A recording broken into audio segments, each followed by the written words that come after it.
اعوذ باللہ من الشیطان الرجیم بسم اللہ الرحمن الرحیم الحمد للہ رب العالمین والعاقبۃ المتقین والصلاة والسلام علی خاتم الانبیاء والمرسلین وعلی آلہ وصحبہ اجمعین۔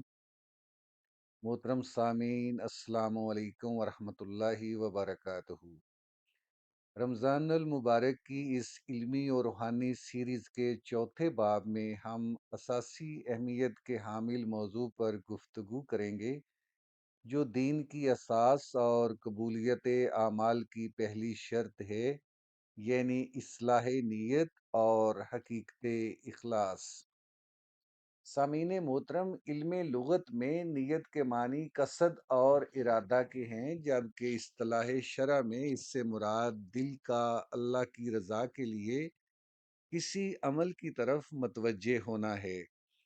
نیت وہ جوہر ہے جو عادات کو عبادات میں تبدیل کر دیتی ہے۔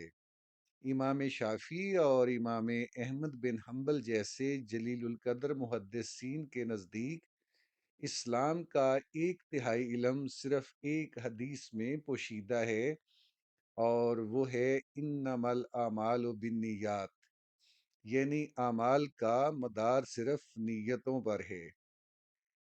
یہ محض ایک جملہ نہیں بلکہ ایک عظیم ضابطہ ہے جو ہمیں بتاتا ہے کہ اللہ کے ہاں اعمال کی قدر و قیمت ان کے ظاہری ڈھانچے یا کثرت سے نہیں، بلکہ اس باطنی کیفیت سے متعین ہوتی ہے جس کے تحت وہ عمل انجام دیا گیا۔ اگر نیت اللہ کی خوشنودی ہے تو وہ عمل نور ہے، اور اگر نیت طلب دنیا ہے تو وہ عمل محض ایک بے جان کالب ہے۔ سامعین محترم، اخلاص کا مادہ خا لام صاد ہے، جس کے معنی کسی چیز کو آمیزش اور میل کچیل سے پاک کرنے کے ہیں۔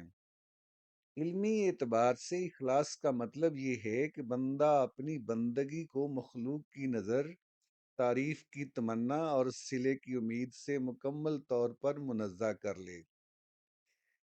تحقیقی نقطہ نظر سے دیکھا جائے تو انسانی نفسیات پر اخلاص کے گہرے اثرات مرتب ہوتے ہیں۔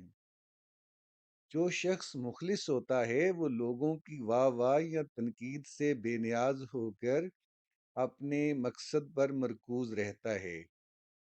یہی وجہ ہے کہ رمضان کا روزہ اخلاص کی تربیت کا بہترین ذریعہ ہے۔ یہ وہ خفیہ معاہدہ ہے جو بندے اور رب کے درمیان ہوتا ہے۔ بھوک اور پیاس کی شدت میں بھی بندہ تنہائی میں کچھ نہیں کھاتا، کیونکہ اس کا ارادہ اور نیت صرف خالق کے لیے خالص ہو چکی ہے۔ سامعین محترم، ریاکاری جسے نبی کریم صلی اللہ علیہ وآلہ وسلم نے شرک اصغر قرار دیا ہے، اخلاص کی ضد ہے۔ یہ ایک ایسی مخفی بیماری ہے جو نیکیوں کے ثمرات کو ایسے چاٹ جاتی ہے جیسے دیمک لکڑی کو۔ امام غزالی اپنی تصنیف احیاء العلوم میں فرماتے ہیں کہ نیت کی درستی کے لیے مسلسل مجاہدہ کی ضرورت ہوتی ہے، کیونکہ انسانی نفس بہت عیار ہے اور وہ عبادت کے پردے میں بھی اپنی بڑائی تلاش کر لیتا ہے۔ لہٰذا ہمیں چاہیے کہ ہم ہر عمل سے پہلے، عمل کے دوران اور عمل کے بعد اپنی نیت کا محاسبہ کریں۔ کیا یہ تلاوت، یہ صدقہ، یہ تراویح صرف اس لیے ہے کہ میرا رب مجھ سے راضی ہو جائے؟ اگر جواب ہاں ہے تو مبارک ہو، آپ اخلاص کی شاہراہ پر گامزن ہیں۔ آئیے اس بابرکت نشست کے اختتام پر ہم اپنے رب کے حضور نہایت عاجزی اور رقت کے ساتھ التجا کرتے ہیں کہ وہ ہماری نیتوں کی اصلاح فرمائے۔ یا اللہ، اے دلوں کے بھید جاننے والے پروردگار، ہمارے ظاہر کو ہمارے باطن سے بہتر بنا دے اور ہمارے باطن کو اپنی محبت کے لیے خالص کر دے۔ اے کریم رب، ہمارے دلوں سے ریاکاری، دکھاوا، تکبر اور حب جا کی تمام آلودگیوں کو دھو ڈال۔ یا اللہ، ہمیں وہ اخلاص کامل عطا فرما کہ ہماری زندگی کا ہر لمحہ، ہماری ہر بندگی، ہمارا جینا اور ہمارا مرنا صرف تیری رضا کے لیے ہو جائے۔ الہی، ہمارے ان روزوں کو، ہماری نمازوں کو اور ہمارے قیام کو محض اپنی خوشنودی کا ذریعہ بنا۔ ہمیں ان لوگوں میں شامل نہ کرنا جو عبادت تو کرتے ہیں مگر ان کی نیتوں کے کھوٹ نے انہیں تیرے قرب سے محروم کر دیا۔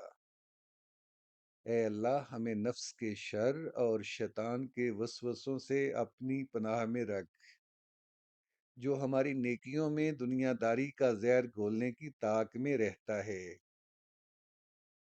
یا غفور الرحیم، اگر نادانی میں ہم سے کبھی دکھاوے کا کوئی پہلو سرزد ہوا ہو تو اپنے فضل و کرم سے اسے معاف فرما، اور آئندہ کے لیے ہمیں اخلاص کی استقامت عطا فرما۔ اے مالک کائنات، ہمیں سچا جذبہ، سچی تڑپ اور سچی نیت عطا کر۔ ہمارے چھوٹے سے چھوٹے عمل کو بھی اپنی بارگاہ میں شرف قبولیت عطا فرما کر اسے ہمارے لیے نجات کا توشہ بنا دے۔ الہی، ہماری زبانوں کو اپنے ذکر سے، ہمارے سینوں کو قرآن کے نور سے اور ہماری نیتوں کو صدق و صفا سے منور فرما۔ اے اللہ، پوری امت مسلمہ کی حالت زار پر رحم فرما۔ ہمیں دین کی صحیح سمجھ اور عمل میں اخلاص نصیب فرما۔ یا رب العالمین، اس رمضان کو ہمارے لیے مغفرت، تزکیہ اور اصلاح قلب کا حقیقی ذریعہ بنا دے۔ آمین یا رب العالمین۔ وآخر دعوانا ان الحمد للہ رب العالمین۔